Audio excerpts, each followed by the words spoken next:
بالله من الشيطان الرجيم.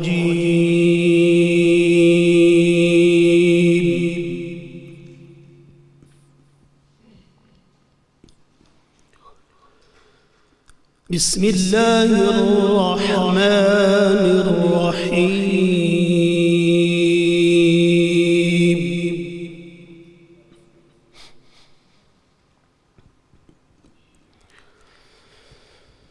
تبارك الذي جعل في السماء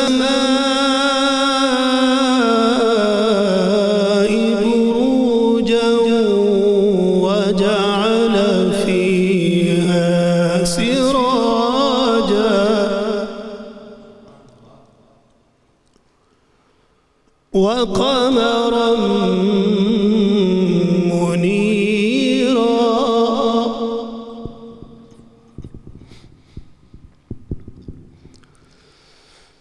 تبارك الذي جعل في السماء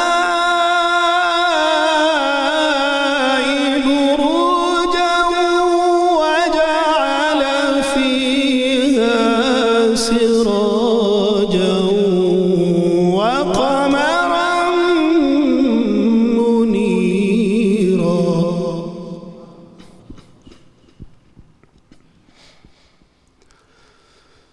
وهو الذي جعل الليل والنهار خلفة لمن أراد أن يذكر أو أراد شكورا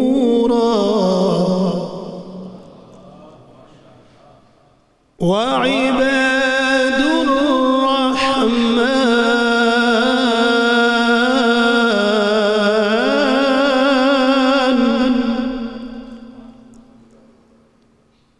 وعباد الرحمن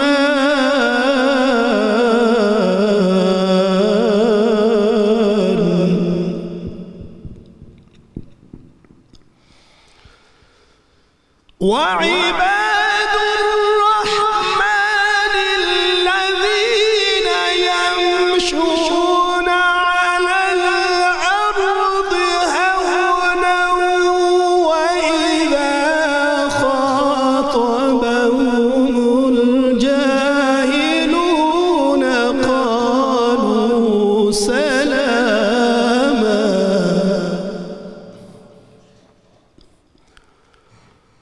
والذين يبيتون لربهم سجدا وقياما آمنت بالله صدق الله خالقنا العظيم. ماشاءاللہ یہ تھے ملک کے معروف قاری جناب قاری محمد اللہ بخش نقشبندی صاحب، جو تلاوت کلام پاک سے تمام مسلمانوں کے قلوب منور فرما رہے تھے. آپ کو بہت شکریہ. الحمدللہ رب العالمین والصلاة والسلام علی سید الانبیاء والمرسلین. اللہم صلی علی سیدنا و مولانا محمد وعلی آلہ و اصحابہ وبارک وسلم وصلی علیہ. دنیا کے تمام دیکھنے والوں، تمام چاہنے والوں، تمام پیار کرنے والوں کو، اور جہاں جہاں تک اس وقت میری آواز کو سنا اور مجھے دیکھا جا رہا ہے، جنید اقبال کی جانب سے انتہائی محبت کے ساتھ السلام علیکم. ایک بار پھر ناظرین، آپ کو میں رحمت رمضان کی خصوصی براہ راست نشریات سحر ٹرانسمیشن میں خوش آمدید کہتا ہوں. آج میں یہ چاہوں گا ناظرین کہ آپ اور ہم اس ٹیلی ویژن اسکرین کے ذریعے سے مکمل طور پہ جڑے رہیں. موضوع یہ ایسا ہے صاحب کہ معمولات رمضان المبارک، اور پھر آگے ایک سوال ہم آپ سے کریں گے، اور یہ سوال پھر آپ علماء سے کیجئے گا کہ ہم رمضان کیسے گزاریں. یہ بنیادی طور پہ آج موضوع ہے. ہر آدمی سمجھنا چاہتا ہے صاحب کہ رمضان کی برکتیں تو ہیں، لیکن اس کو میں وصول کیسے کروں. تو انشاءاللہ جید علماء کرام سے اس حوالے سے پوچھیں گے کہ رمضان ہمیں گزارنا کیسے چاہیے. بات یہ ہے صاحب کہ رمضان المبارک کا مہینہ بندوں کے لیے قدرت کا انمول تحفہ ہے. اس میں روزے داروں کے گناہ معاف کر دیے جاتے ہیں، اور آپ سب جانتے ہیں ناظرین کہ اس کا پہلا عشرہ رحمت ہے، دوسرا عشرہ مغفرت ہے، اور تیسرا عشرہ جہنم سے خلاصی ہے۔ اسے اللہ تبارک و تعالیٰ نے اپنا مہینہ قرار دیا، یعنی اس کی ایک ساتھ ناظرین بیش بہا نعمتوں سے مالا مال ہے۔ اس کے ہر شب و روز میں لاکھوں کی تعداد میں، یہ کہہ دینا ناظرین آسان ہے، لیکن روایتوں میں یہ باتیں ہمیں واضح طور پہ نظر آتی ہیں کہ اللہ تبارک و تعالیٰ لاکھوں کی تعداد میں ایسے لوگوں کی بخشش کرتا ہے کہ جن پر جہنم واجب ہو چکی ہوتی ہے۔ حضرت ابو سعید خدری رضی اللہ تعالیٰ عنہ سے مروی ہے کہ نبی کریم صلی اللہ علیہ وآلہ وسلم نے فرمایا کہ رمضان المبارک کی ہر شب و روز میں اللہ تعالیٰ جہنم سے قیدیوں کو رہا کرتا ہے، اور ہر شب و روز میں روزے داروں کی ایک دعا ضرور قبول کی جاتی ہے، اور اس میں ایک رات ایسی ہے جو 1000 مہینوں سے افضل اور بہتر ہے۔ اب سوال یہ ناظرین کہ رمضان المبارک کو گزارا کیسے جائے؟ تو آئیے ذرا اس کا جواب سرکار مدینہ صلی اللہ علیہ وآلہ وسلم اور ان کے غلاموں کے اطوار میں تلاش کرتے ہیں، ان کے طور طریقوں میں تلاش کرتے ہیں۔ سرکار علیہ السلام نے ناظرین آپ جانتے ہیں کہ ظاہری حیات طیبہ میں 9 مرتبہ رمضان المبارک کو دیکھا۔ جب یہ مبارک مہینہ قریب آتا تو آپ صلی اللہ علیہ وآلہ وسلم اس کے استقبال کی تیاریاں شروع فرما دیتے، اور اس میں عبادت و بندگی کے لیے کمر کس لیا کرتے۔ ازواج مطہرات اور صحابہ کرام رضوان اللہ تعالیٰ علیہم اجمعین کو بھی اس کی تلقین فرماتے۔ یوں تو نبی کریم صلی اللہ علیہ وآلہ وسلم ہمہ وقت عبادت و بندگی اور یاد الہی میں مصروف رہتے، لیکن رمضان المبارک میں اس کا بہت زیادہ اہتمام فرماتے، اس میں بہت زیادہ اضافت فرمایا کرتے۔ اب بات یہ ناظرین کہ میں آپ کو ایک چیز اور سمجھاؤں ذرا سا تاکہ توجہ آپ کی رہے کہ حضرت جبرائیل علیہ السلام رمضان المبارک میں روزانہ تشریف لاتے، نبی کریم صلی اللہ علیہ وآلہ وسلم کی بارگاہ اقدس میں آتے اور قرآن کو سناتے۔ بعض روایات میں آتا ہے کہ حضرت جبرائیل علیہ السلام خود حضرت صلی اللہ علیہ وآلہ وسلم سے قرآن پاک سنتے تھے۔ اگلے پچھلے تمام گناہوں کی مغفرت کا جو مژدہ ہے ناظرین، وہ دراصل آپ کے صدقے ہمیں مل گیا کہ بنیادی طور پہ انسان رمضان کا مہینہ پالے، اس میں اللہ کو راضی کر لے، اللہ تبارک و تعالیٰ گناہوں کو معاف فرما دیا کرتا ہے۔ یہی وجہ ہے نبی کریم صلی اللہ علیہ وآلہ وسلم، صحابہ کرام رضوان اللہ تعالیٰ علیہم اجمعین اور سلف الصالحین ہمہ وقت تلاوت کلام پاک میں اس وقت مصروف رہتے کہ جب رمضان کا مہینہ آ جاتا۔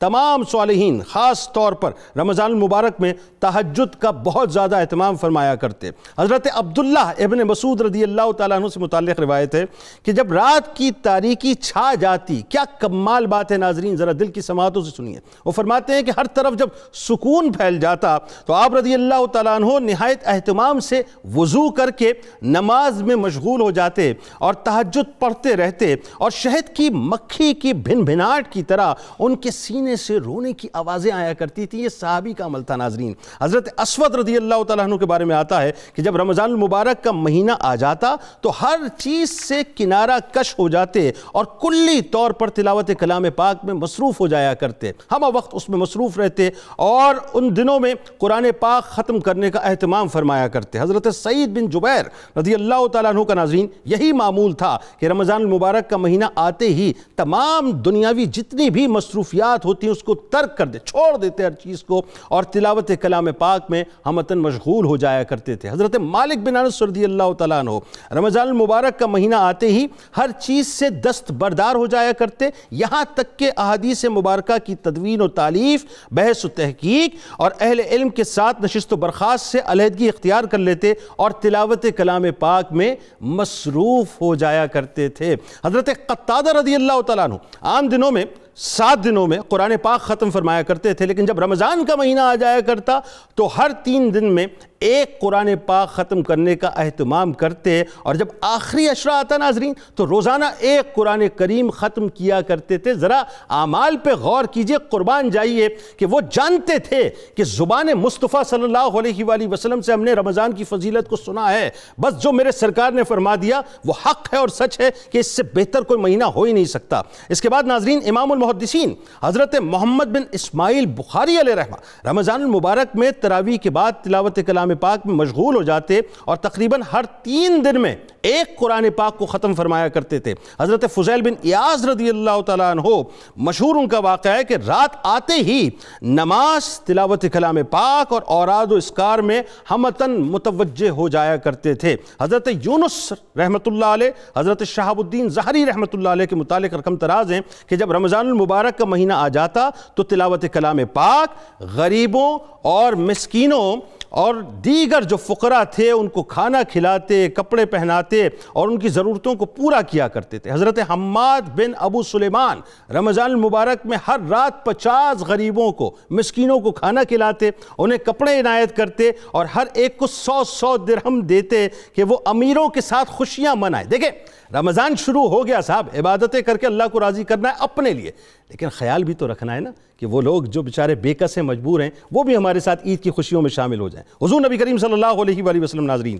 رمضان کے آخری عشرے میں اعتکاف کا اہتمام فرماتے۔ حضرت انس رضی اللہ تعالیٰ عنہ فرماتے ہیں کہ جب رمضان کا آخری عشرہ آتا تو اپنا بستر مبارک سرکار علیہ السلام لپیٹ دیتے، اعتکاف فرماتے اور عبادت الہی میں مکمل طور پر مصروف ہو جایا کرتے تھے۔ حضرت ابراہیم بن ادم رحمۃ اللہ علیہ کے بارے میں مشہور ہے کہ جب رمضان المبارک کا آغاز ہوتا تو اپنی ساری مصروفیات ترک کر دیتے اور دن رات یاد الہی میں اور ذکر الہی میں مصروف رہتے۔ بس آخری بات عرض کر رہا ہوں، حضرت حاجی امداد اللہ مہاجر مکی رحمۃ اللہ علیہ ناظرین فرماتے ہیں، اور کیا فرماتے ذرا سنیے، وہ اپنے مریدین کے ساتھ بیٹھے اور کہتے ہیں کہ تمہاری تعلیم کے واسطے کہتا ہوں کہ یہ فقیر عالم شباب میں اکثر راتوں کو نہیں سویا کرتا تھا، خصوصاً رمضان المبارک میں بعد مغرب 2 لڑکے سوا پارہ عشاء تک سناتے، بعد عشاء 2 حافظ اور سناتے اور اس کے بعد 1 حافظ نصف شب تک، اس کے بعد تہجد کی نماز میں 2 حفاظ آتے۔ غرض کہ پوری رات میری اس طرح گزرتی کہ میں اللہ کا کلام سنا کرتا تھا۔ آج آپ کو بتلاتے ہیں کہ رمضان گزارنا کیسے چاہیے۔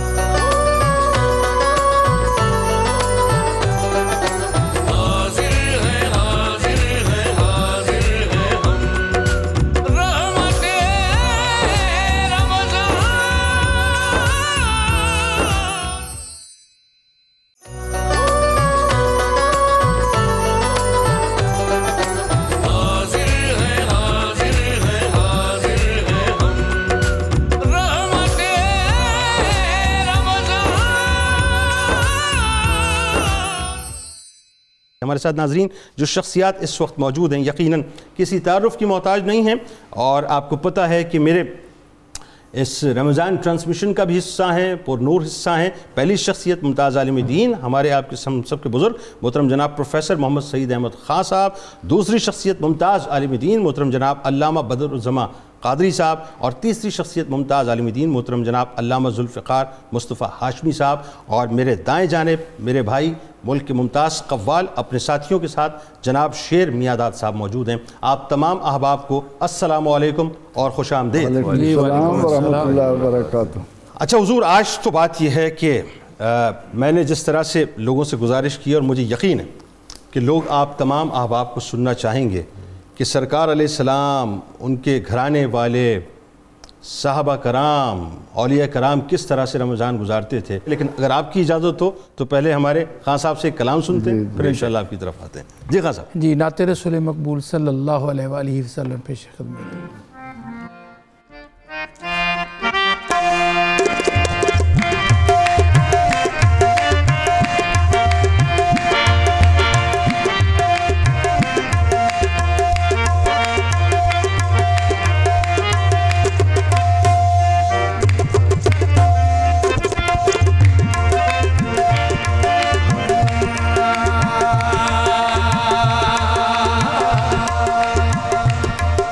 یا